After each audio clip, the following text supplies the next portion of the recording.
Hoje eu quero falar com vocês e para vocês sobre a oração do auxílio, a oração que nós buscamos auxílio em Deus. Eu estou no Salmo 12, e peço que você me acompanhe, abre a sua Bíblia comigo. Eu estou com a versão mais antiga e o texto de Davi diz assim: socorro, Senhor, porque já não há homens piedosos, desapareceram os fiéis entre os filhos dos homens.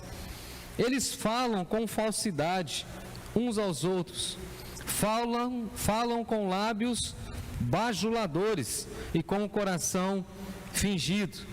Corte o Senhor todos os lábios bajuladores, a língua daqueles que falam soberbamente, pois dizem: com a língua prevaleceremos, os lábios são nossos. Quem é Senhor sobre nós?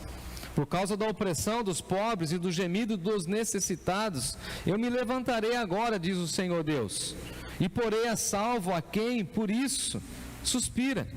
As palavras do Senhor são palavras puras, prata refinada em cadinho de barro, depurada 7 vezes. Sim, Senhor, Tu nos guardarás dessa geração, nos livrará para sempre. Por todos os lugares andam os perversos, quando entre os filhos dos homens a vileza é exaltada. Vamos orar?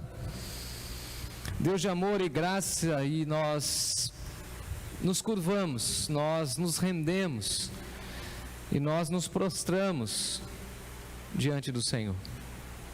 Fala, Senhor, ao nosso coração. A Tua voz é alimento para a nossa alma, e que a Tua voz nos ajude a buscar auxílio no Senhor. Em nome de Jesus nós oramos. Amém. Amém.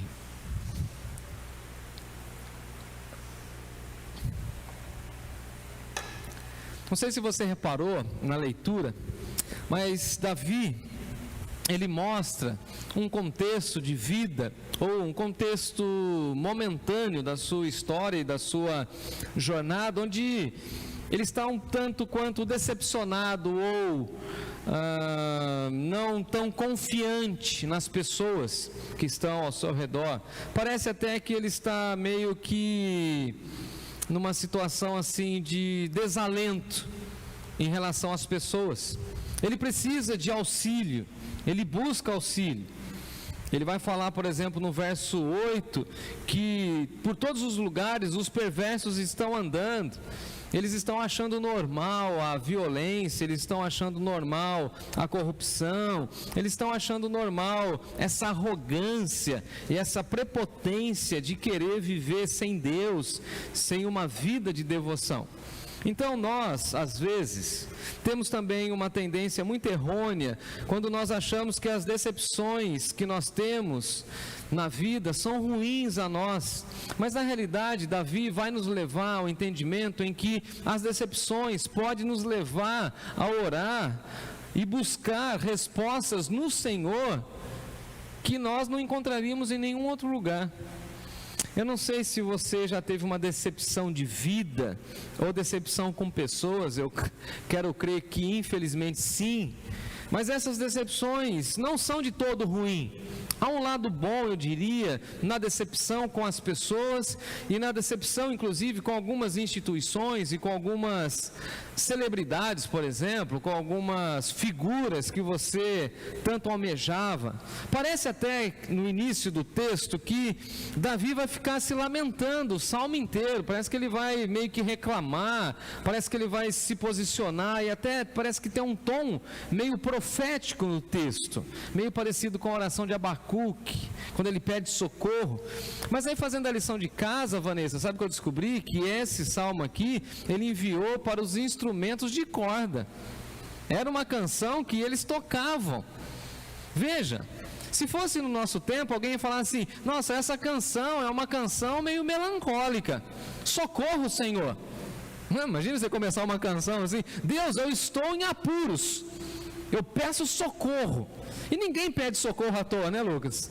Socorro é uma situação assim, emergencial. Então veja que Davi está nos ensinando a buscar auxílio no Senhor. E às vezes, amados irmãos e irmãs, parece que nós, nessa nossa correria, nesse nosso frenesi, nessa nossa loucura chamada vida contemporânea, parece que a gente pede socorro para Deus também. Não sei você, mas eu às vezes fico olhando assim e falo assim, socorro, Deus.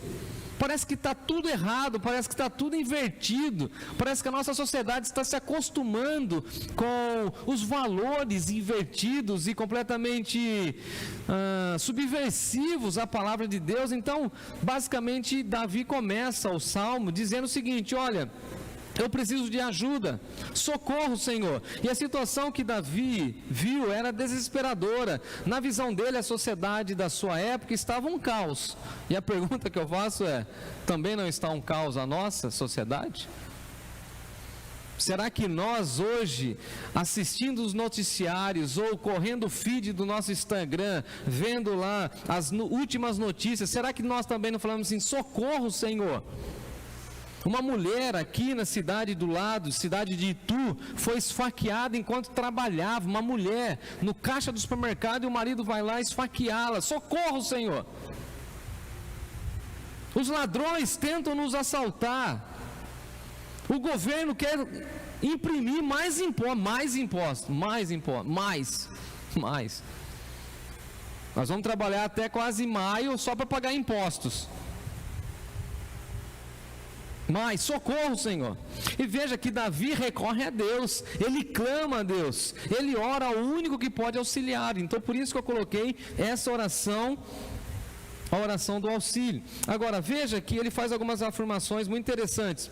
Veja comigo, ele afirma assim: porque já não há homens piedosos. E na visão de Davi, os homens piedosos não existiam mais. Aqui homens e mulheres, né, obviamente. Mas ele está falando assim: as pessoas piedosas estão em extinção. O que é uma vida piedosa, Kátia? É uma vida de uma pessoa de oração, de devoção, de entrega a Deus. Então ele olha para a sociedade e ele fala assim: eu tenho a impressão que ninguém está buscando a Deus. Eu tenho a impressão que já não existem mais pessoas de oração, já não existem mais pessoas que leem a palavra, uma vida marcada pela espiritualidade. Essas características dos verdadeiros filhos de Deus parece que estavam em extinção. E às vezes, né, Lucas, a gente olha assim e fala assim: parece que não tem mais gente piedosa. Parece que só tem gente maldosa. Parece que as notícias só correm dentro dessa linha, né, de dificuldade, de lutas. E eu fiz, na minha juventude, um curso de jornalismo, e a gente aprende no jornalismo a fazer com que a manchete cause impacto na vida de quem está lendo, ou está ouvindo, ou está vendo a notícia. E hoje isso é usado de uma maneira muito forte para causar assim, as manchetes, né? A chamada precisa ser muito bombástica. E a gente nem percebe, mas isso vai fazendo mal para nós. Se você assistir esses jornais mais teledramáticos, por assim dizer, você vai falar assim: será que existe pessoas piedosas? Será que nesse mundo ainda existe pessoas do bem, que fazem o bem? Essa é a pergunta que todo mundo faz. Será que no trânsito de Sorocaba tem motoristas bons, que usam seta, por exemplo? Isso é uma raridade entre nós. Eles não são piedosos, porque eles não nos ajudam, eles não sinalizam. Estou brincando aqui com a nossa realidade. Então parece que nós vivemos como nos dias de Davi, e nós também fazemos essas afirmações às vezes. Ó Deus, parece que não tem mais gente piedosa. É tantas notícias de barbáries, é tanta notícia de violência, é tanta notícia de maldade, é tanta guerra, é tantas notícias de crueldade, depravação moral e ético das pessoas. A pessoa fala isso, depois diz que não falou, faz uma nota para dizer que não disse o que disse. Então é um negócio assim confuso. Ele afirma também que desapareceram os fiéis, e na visão de Davi, os homens fiéis e as mulheres fiéis sumiram. E às vezes eu tenho também essa impressão, ou seja, que parece que nós estamos lidando com pessoas infiéis o tempo inteiro. Graças a Deus, e aqui eu acho que vale a pena essa fala, que nós temos a igreja. que nós temos um reduto de gente fiel a Deus. Mas é triste também saber que, infelizmente, dentro das igrejas, tem alguns embutidos que estão por meio do rebanho, que não são ovelhas, que são também infiéis. Tanto é que a Bíblia vai dizer para nós, quando fala o seguinte: infiéis, vocês que amam o mundo. Então nós temos infiéis no nosso meio, ou seja, pessoas que se dizem cristãs, mas que na realidade elas amam o mundo, elas amam tudo que está no mundo, mas elas também querem cantar para Jesus, então elas estão divididas. Agora, é triste, mas parece que nós estamos nos acostumando com a infidelidade, e a infidelidade parece que está se tornando normal. As novelas que mais dá ibope são aquelas novelas que tem caso de infidelidade. E quanto mais infiel os atores centrais forem, parece que a novela tem mais apelo social. E as pessoas gostam de ver isso. A traição. Os reality show, por exemplo, vão mostrar as infidelidades, e isso vai ganhando a mídia. E parece que o padrão da fidelidade não vai mais sendo levado a sério. E a crise ética que nós vivemos, e uma crise moral também, está aí instalada. E já estava estampado isso lá na sociedade desde a época de Davi. Davi fala: socorro, Senhor, desapareceram os fiéis entre os filhos do homem. Parece que não tem ninguém fiel. E aí nós precisamos falar e ensinar as próximas gerações sobre fidelidade, Lucas, Natália, fidelidade, Kátia, você que é professora, fidelidade a Deus, porque ele não está falando apenas sobre fidelidade nas nossas relações humanas, porque quem não é fiel a Deus vai ser fiel ao próximo? Claro que não. Se você não é fiel a Deus, as suas relações sociais vão ser marcadas, infelizmente, pela infidelidade. Agora, Deus é fiel e nós precisamos ser fiéis. O próprio Davi, falando, por exemplo, no Salmo 53, ele vai dizer o seguinte: diz o insensato no seu coração, não há Deus. E tem muita gente achando que Deus não existe e por isso são infiéis, pensando que o nosso Criador não está vendo a nossa vida. E Davi está vivendo esse momento. E aí no versículo 2 ele vai falar o seguinte: olha, eu me deparei com um cenário. Ele fala o seguinte: essas pessoas, elas falam com falsidade. Você conhece alguém falso ou falsa? Seu trabalho tem? A sua família tem? Falam com falsidade. Ai, meu amigo, não é assim? E aqueles tapinhas nas costas? Ai, quer ver falsidade? Para mim, as pessoas falam assim: pode contar comigo. Como que é? No que der e vier. Só não me liga de madrugada, não peça o meu carro emprestado, não peça ajuda para ir no hospital, mas na hora de dizer assim, hashtag tamo junto, a gente... É isso. São pessoas que falam com falsidade.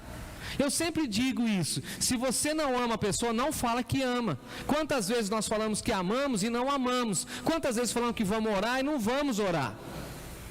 Quantas vezes falamos que vamos obedecer e não obedecemos? Isso é falar com falsidade, é agir com falsidade, é viver de aparência.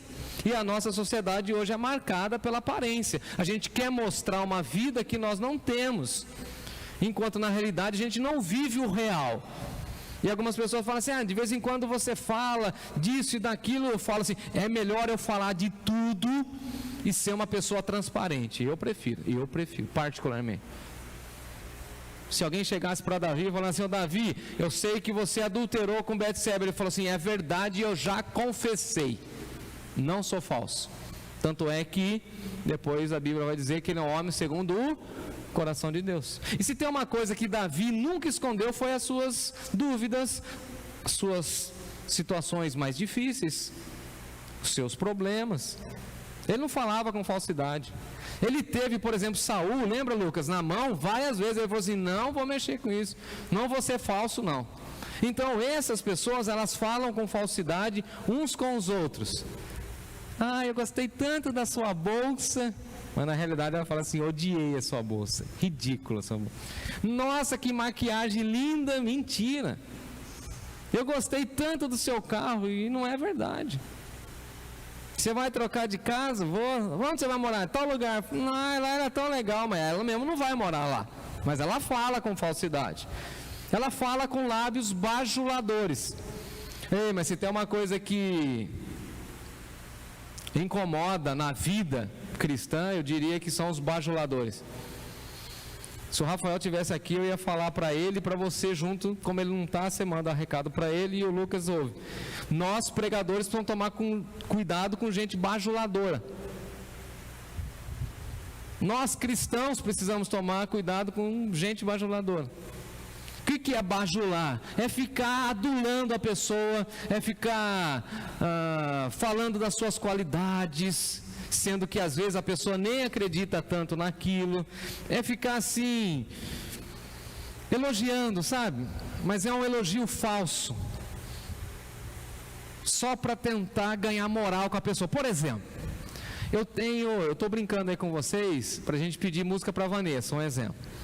Aí, por exemplo, eu quero ganhar o coração da Vanessa, eu falo assim, eu quero que a Vanessa coloque na ordem do culto, tem umas 4 canções que eu gosto. 2 hinos e 2 cânticos, por exemplo. Aí eu chego para a Vanessa e falo assim, vou bajular a Vanessa. Nossa, Vanessa, esses hinos aqui são os meus preferidos. Mas eles são meus preferidos só quando você toca. Você tocando esses hinos, você precisa ver, Vanessa. Eu fico arrepiado, meu coração treme. E aí ele começa a bajular a Vanessa. Ele fala que a Vanessa é linda. E aí o Lucas fica com ciúmes. E aí fica um negócio assim, entendeu? Para quê? Para quê? O livro de Provérbios vai dizer que nós precisamos tomar cuidado com isso. A bajulação. Nós precisamos de gente que nos elogia, claro que sim, mas nós precisamos de gente que nos confronta, que fala quem de fato nós somos, visando o nosso crescimento. Os bajuladores, na maioria das vezes, nos elogiam com palavras mentirosas. Ai, pastor, foi lindo o seu sermão, mas na realidade, ela estava mexendo no celular. É só para bajular, é só para ficar com moral, entendeu? Às vezes nós falamos que gostamos de determinadas coisas só para agradar as pessoas. E o que Davi está falando é o seguinte, isso não agrada a Deus. Nós precisamos buscar auxílio no Senhor. E essas pessoas também têm o coração fingido. Elas falam com maldade, têm lábios bajuladores e o coração é fingido. O que é esse coração fingido? É esse coração com más intenções. Ou como a gente costuma dizer, Natália, com segundas e terceiras intenções. É o interior que é falso, é fingido. E a falsidade já vem lá de dentro. Ela finge ter boas motivações, mas na realidade ela é um poço de maldade. Ela tenta elogiar, mas na realidade é um veneno mortífero que está na língua. E veja que Davi vai falar o seguinte, a oração dele por auxílio, versículo 3. Corte, Senhor, todos os lábios bajuladores. Eu fiquei pensando nessa oração.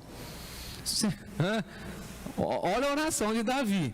Deus, se possível, corte esses lábios bajuladores da minha vida, porque isso não vai me fazer crescer. Olha, Lucas, não deixa se aproximar de mim gente que só vai ficar falando coisas boas e agradáveis, mas que também não vai me confrontar. É que nem você falar assim, chega para sua mãe e fala assim, ô mãe, você acha que eu sou o filho mais lindo do mundo? Claro que ela vai falar, mas ela é mãe. Ela não está mentindo. Aí chegam umas pessoas bajuladoras e ficam falando, ai, você é maravilhoso, você é incrível. Por exemplo, eu, como pastor, eu chego para a congregação, para alguns irmãos e falo assim, o que eu preciso melhorar? Eu preciso melhorar. Aí o cara olha para mim e fala assim, não, você não precisa melhorar nada. Você é o pastor perfeito, não preciso dessa informação. Desculpa, não preciso dessa informação. É claro que eu preciso do elogio, nós precisamos de elogio. Obrigado pelo seu trabalho, parabéns pela sua dedicação. Mas dá para você melhorar nisso, dá para você avançar nisso. E aí Davi está falando assim, corte de mim os lábios bajuladores, porque o meu coração é pecaminoso, e eu vou ficar ouvindo isso e vou achar que isso é verdade, e não é verdade. Tira de mim, Senhor Deus, essas pessoas que falam com essa língua soberba. Versículo 4, olha o que eles dizem, com a língua nós prevaleceremos, e com os lábios, porque os lábios são nossos. Veja que arrogância. E você pode lembrar agora, nesse exato momento, da arrogância e da soberba de profissionais da imprensa, atletas de futebol e, por fim, políticos que dizem o seguinte: a boca é minha, eu falo o que eu quero. É verdade? E aí vem Jesus e diz o seguinte para nós: um dia Deus vai pedir conta de cada palavra que saiu da sua boca. Tem políticos que já disseram: não, ninguém me tira, nem se Jesus voltar e coloca o nome de Deus em vão. Falam com essa soberba aqui: a boca é minha, eu falo o que eu quero. Não, a boca é sua, mas foi criada por Deus. E eles dizem o seguinte: ó, com os nossos lábios nós prevaleceremos. Eu vou criar uma narrativa, vou soltar uma narrativa. Tem pastores que caem pela boca. Tem casais que terminam por conta da boca, porque pensam que pode falar qualquer coisa. Porque isso é uma arrogância, isso é uma presunção. É claro que quando nós estamos no momento de comunhão, por exemplo, aqui na igreja a gente brinca, né? Deus fez a boca para quê? Eu brinco aqui com o pessoal: Deus fez a boca para comer, Deus fez a boca para falar. Mas não é para a gente falar contra o nosso Criador. Você conhece políticos que já disseram isso? Eu estou criando aqui a minha fala, a minha narrativa e ninguém mexe comigo. Aqui no estado de São Paulo tinha quando eu era adolescente, criança lá atrás, tinha um governador aí, um político famoso. Ele falava abobrinha à vontade e sempre citava o nome de Deus, e sempre depois ficou marcada a sua história como uma história de corrupção. Ganhou muito dinheiro, ou rouba mais faz.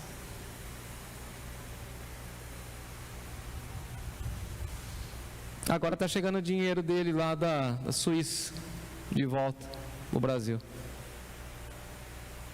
Para que você precisa guardar dinheiro na Suíça, se você é brasileiro? Mas na época, eu me lembro disso. No seminário, inclusive, colocaram um discurso dele para a gente ouvir, como que ele sabia lidar com as palavras.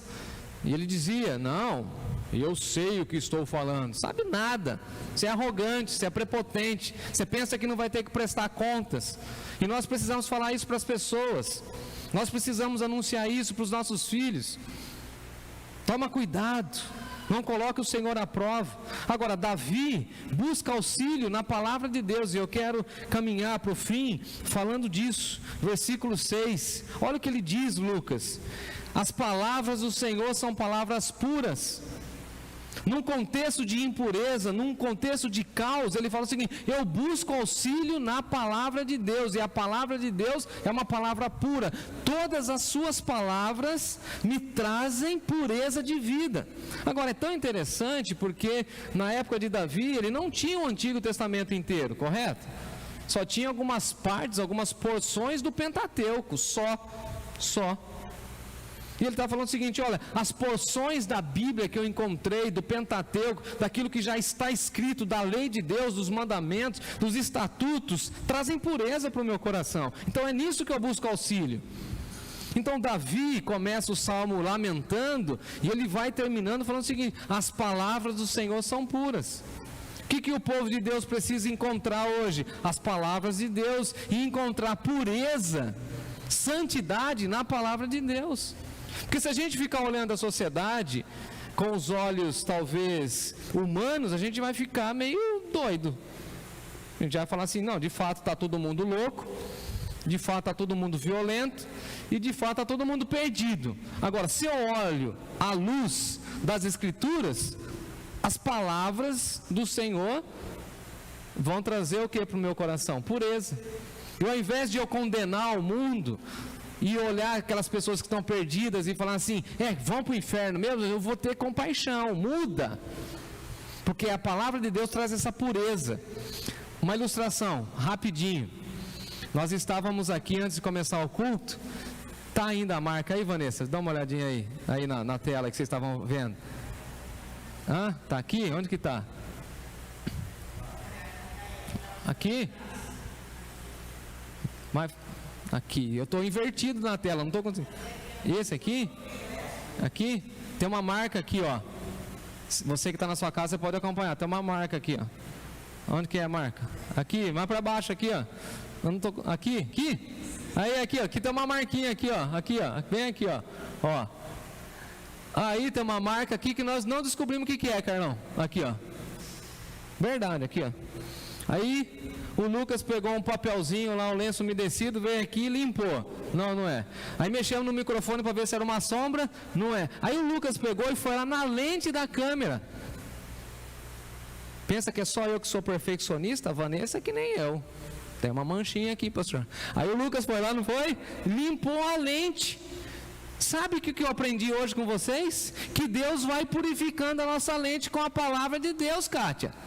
A gente fica meio desesperançoso nesse mundo e Deus vem lá e passa a sua palavra assim e fala: vou purificar a sua visão para você ter esperança. Olha que ilustração, peguei agora, hein? Foi antes de começar o culto. Você está sem amor na vida, porque você só fica vendo tragédia, então eu vou passar a minha palavra aí na sua lente, vou limpar a sua lente, para você ver o amor de pessoas que te amam, de pessoas que se preocupam com você. Então veja, as palavras do Senhor são palavras puras, são palavras refinadas no cadinho de barro, e são palavras purificadas e depuradas 7 vezes. E por que 7 vezes? Porque a palavra de Deus é perfeita, o 7 é o número da perfeição de Deus. Em outras palavras, Davi, de uma maneira poética, está dizendo o seguinte: se você quer auxílio, busque auxílio na palavra de Deus e não no seu telejornal preferido, e não no seu podcast preferido, e não no seu pregador preferido, e não no seu artista preferido, e não no jogador de futebol preferido. Vá buscar auxílio na palavra de Deus. Gosto daquela expressão quando diz assim: as palavras do Senhor são puras, a lei do Senhor é perfeita e restaura a alma. O testemunho do Senhor é fiel e dá sabedoria aos simples. Esse aqui a Vanessa sabe de cor, que aprendeu lá na EBF. Vanessa: lâmpada para os meus pés é a tua palavra e luz para os meus caminhos. Por fim, Lucas, santifica-os na palavra, disse Jesus, porque a tua palavra é a verdade. Qual que é a mensagem do Evangelho hoje? Nós precisamos orar a Deus e buscar em Deus o nosso auxílio, plantar a nossa vida em cima da palavra. Não é o que o médico disse, porque ele não tem a última palavra, mas é o que a palavra de Deus disse. Não é o que advogado, o promotor disse, mas é a justiça de Deus que está impressa na palavra. Não é o manual que você comprou lá na livraria que vai fazer com que seu filho ande no caminho da verdade. Não, é o que está registrado na palavra. Eu vou fazer um curso para o meu casamento, isso pode ser maravilhoso, mas você precisa fundamentar o seu casamento na palavra, que vai trazer o quê? Pureza, santificação, limpar a sua lente. Estão entendendo? Ele olha o caos e busca refúgio no Senhor. Ele olha o contexto difícil e busca auxílio no Senhor. E a minha oração é que você, nessa noite, nesses minutos que você tem comigo, que você coloque aqui no chat: amém, aleluia. Que você escreva aí: vou buscar auxílio no Senhor. Vamos finalizar assim, Lucas? Todo mundo escrevendo? Vou buscar auxílio no Senhor em oração. Vamos lá? Quem começa aí? E assim nós vamos caminhando para o final. No contexto de impureza, Davi busca a pureza que vem da palavra de Deus. Que Deus assim te abençoe, que Deus assim te guarde e que Deus te dê uma boa noite de sono e de paz.